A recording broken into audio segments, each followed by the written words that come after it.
कहानी की शुरुआत में ही एक लड़की कार से उतरती है और कार में बैठे हुए व्यक्ति से कहती है कि मैं तुम्हारे साथ कभी नहीं जाऊंगी क्योंकि तुम मुझे रात का अच्छा पैसा नहीं देते। इसके बाद वह लड़की अपने घर की तरफ जाने लगती है। तभी रास्ते में उसकी मुलाकात एक बूढ़े आदमी से होती है जिसके हाथ में एक कुत्ता होता है। बूढ़ा आदमी लड़की से कहता है कि मैं तुम्हारे पड़ोस में ही रहता हूँ। इसके बाद वह बूढ़ा आदमी लड़की को अपने साथ ले जाने लगता है।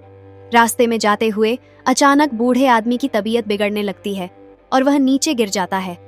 देखते ही देखते वह एक भयानक शैतान में बदल जाता है। लड़की उसे देखकर डर जाती है, लेकिन बूढ़ा आदमी अब पूरी तरह शैतान बन चुका होता है।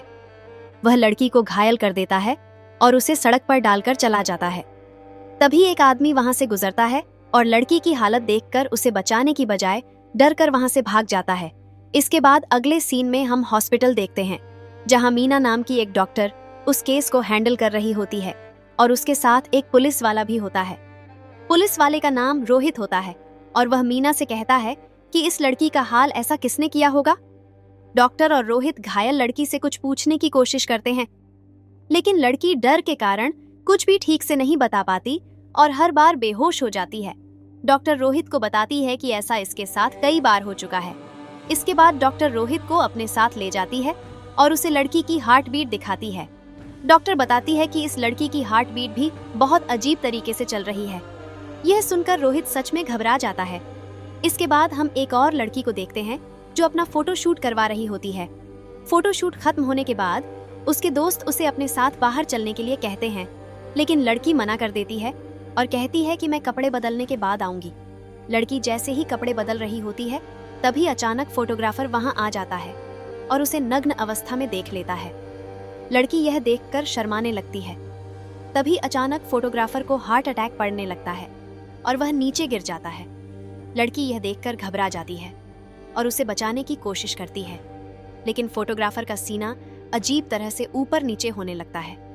यह देखकर लड़की बुरी तरह डर जाती है और अपनी जान बचाने के लिए वहां से भागने लगती है। तभी वह फोटोग्राफर एक अजीब शैतान का रूप ले लेता है और लड़की पर हमला करता है। लड़की मजबूर हो जाती है और कुछ भी नहीं कर पाती और बस चीखती चिल्लाती रहती है।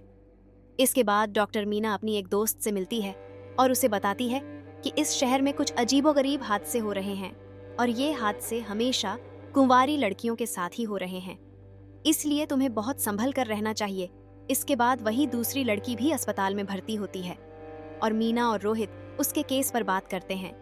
डॉक्टर रोहित को बताती है कि जो भी राक्षस है वह लड़कियों को मारता नहीं है, बल्कि उनके गर्भ में एक तेजाब जैसा पदार्थ छोड़ देता है और वह पदार्थ इस दुनिया का नहीं लगता।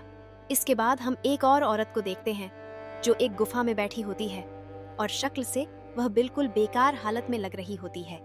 तभी अचानक वही राक्षस वहां आता है और उसे मार देता है, क्योंकि राक्षस सिर्फ कुंवारी लड़कियों को ही अपना निशाना बनाता है। अगले दिन रोहित मीना की दोस्त के पास जाता है और उससे इस बारे में पूछताछ करता है। मीना की दोस्त रोहित को बताती है कि उसे इसके बारे में कुछ भी नहीं पता और उसे आज तक कोई भी राक्षस नहीं मिला। इसके बाद रोहित वहां से चला जाता है। तभी मीना की दोस्त अपने घर वापस आती है और वह घर पर बिल्कुल अकेली रहती है। रात के समय उसे अचानक कुछ अजीब सा महसूस होता है। नहाने के बाद जब वह बाहर आती है तो देखती है कि उसका होने वाला पति उससे मिलने आया हुआ है। लड़की अपने होने वाले पति से कहती है कि तुम हमेशा नौकर के अंदर से आया करो, क्योंकि ऐसे अचानक देखकर मैं डर जाती हूँ। इसके बाद उसका होने वाला पति उससे शादी से पहले हद तोड़ने की बात करता है, लेकिन लड़की मना कर देती है और कहती है कि मैं शादी से पहले कुंवारी ही रहना चाहती हूँ। तभी अचानक राक्षस वहां पहुंच जाता है और उसके होने वाले पति को मार देता है। ये देखकर लड़की बुरी तरह डर जाती है और जोर जोर से चिल्लाने लगती है। इसके बाद राक्षस वहां आकर अपना काम कर जाता है। तभी हम एक और लड़की को देखते हैं जो अपनी दोस्त से बात कर रही होती है। लड़की की दोस्त उसे बताती है कि उसे ऐसा लड़का चाहिए जो लंबा भी हो, तगड़ा भी हो और बेड पर ज्यादा देर तक रुके। बात करते करते अचानक लाइट चली जाती है। लड़की लाइट ठीक करने के लिए बेसमेंट में जाती है और वहीं उसकी मुलाकात उसी राक्षस से हो जाती है और वह राक्षस उस लड़की के साथ भी अपना काम कर देता है। इसके बाद हम हॉस्पिटल वाली उन लड़कियों को देखते हैं जो बाहर से बिल्कुल ठीक और स्वस्थ दिख रही होती हैं, लेकिन अब भी बेहोश रहती हैं। अगले दिन डॉक्टर मीना उन बेहोश लड़कियों के ब्लड सैंपल लेकर लैब में जांच के लिए जाती हैं। वहां जाकर पता चलता है कि राक्षस जो अपना असर लड़कियों के गर्भ में छोड़ता है वह एक एसिड की तरह होता है और वह ब्रीडिंग करने का काम करता है। उधर अस्पताल में जो लड़की बेहोश थी उससे मिलने के लिए उसका बॉयफ्रेंड आता है, लेकिन वह लड़की अचानक चाकू से उसे मार देती है, जैसे वह किसी और के वश में हो। उसे मारने के बाद वह नग्न अवस्था में ही अस्पताल से बाहर निकलने लगती है। इसके बाद अगले दिन डॉक्टर मीना रोहित को अपने पास बुलाती है और उसे बताती है कि उसके हॉस्पिटल से लड़कियां गायब हो रही हैं। फिर हम उस बेहोश लड़की को देखते हैं जो हॉस्पिटल से निकलकर किसी बेसमेंट की खदान में चली जाती है। इसके बाद हम मीना की सेक्रेटरी को देखते हैं जो फोन पर बात करते हुए कपड़े बदल रही होती है। तभी अचानक उसके घर एक चोर घुस आता है और उसे पीछे से पकड़ लेता है। चोर लड़की को धमकाता है और कहता है कि वह उसके साथ गलत करेगा और चाकू के बल पर लड़की को मजबूर करता है। तभी अचानक पीछे से वही राक्षस आता है और चोर को मार देता है। लड़की ये देखकर जोर से चिल्ला उठती है। उधर अस्पताल की दूसरी लड़की भी होश में आती है और अचानक हॉस्पिटल से बाहर निकलने लगती है, लेकिन इस बार उसका पीछा हॉस्पिटल का ही एक डॉक्टर कर रहा होता है। वह लड़की भी बेसमेंट में जाकर खदान में चली जाती है। इधर रोहित और मीना उस लड़की को ट्रैक करते हुए वहां पहुंच जाते हैं और उन्हें पता चलता है कि वह बेसमेंट में है। दोनों छुपते छुपाते बेसमेंट की तरफ बढ़ते हैं। अंदर जाकर देखते हैं कि वहां एलियन जैसे राक्षस का एक घोंसला बना हुआ है जिसमें बहुत सारा चिपचिपा पदार्थ भरा होता है। वही चिपचिपा पदार्थ राक्षस लड़कियों के गर्भ में छोड़ता था और उसी पदार्थ के अंदर वे सारी लड़कियां फंसी हुई होती हैं जिन पर एलियन ने हमला किया था और वे पूरी तरह एलियन के वश में आ चुकी होती हैं। इसके बाद रोहित और मीना एलियन को ढूंढने लगते हैं और तभी उनकी मुलाकात उस हॉस्पिटल के नौकर से हो जाती है जो लड़की का पीछा कर रहा था। वह नौकर दोनों को चेतावनी देता है कि अगर जिंदा रहना चाहते हो तो यहाँ से चले जाओ। रोहित और मीना समझ नहीं पाते कि वह ऐसा क्यों कह रहा है। तभी अचानक एक छोटा सा एलियन उन दोनों पर हमला कर देता है, जिसे देखकर रोहित पूरी तरह हैरान रह जाता है। रोहित अपनी बंदूक से उसे मारने की कोशिश करता है, लेकिन गोली का उस एलियन पर कोई असर नहीं होता। एलियन रोहित को पकड़ लेता है। तभी मीना पीछे से लकड़ी का एक लठ उठाकर उस एलियन को मार देती है।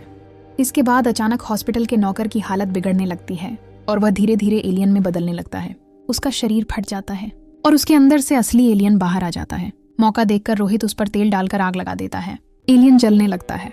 तभी रोहित उन लड़कियों को देखता है जो एलियन के घोंसले में फंसी हुई थीं और अब पूरी तरह उसके काबू में आ चुकी थीं, इसलिए उन्हें मारना ही आखिरी रास्ता बचता है। रोहित जल्दी से वहां बिजली के तार जोड़ देता है और बिजली ऑफिसर को फोन करके लाइन चालू करवाता है। जैसे ही बिजली आती है सारी लड़कियां करंट से मर जाती हैं। इसके बाद रोहित और मीना वहां से बाहर निकल आते हैं। रोहित को मीना से प्यार हो जाता है और दोनों एक ही बिस्तर पर लेटे हुए प्यार भरी बातें कर रहे होते हैं। तभी अचानक रोहित खुद एलियन में बदलने लगता है और मीना डर के मारे चिल्ला उठती है और यहीं पर यह मूवी खत्म हो जाती है।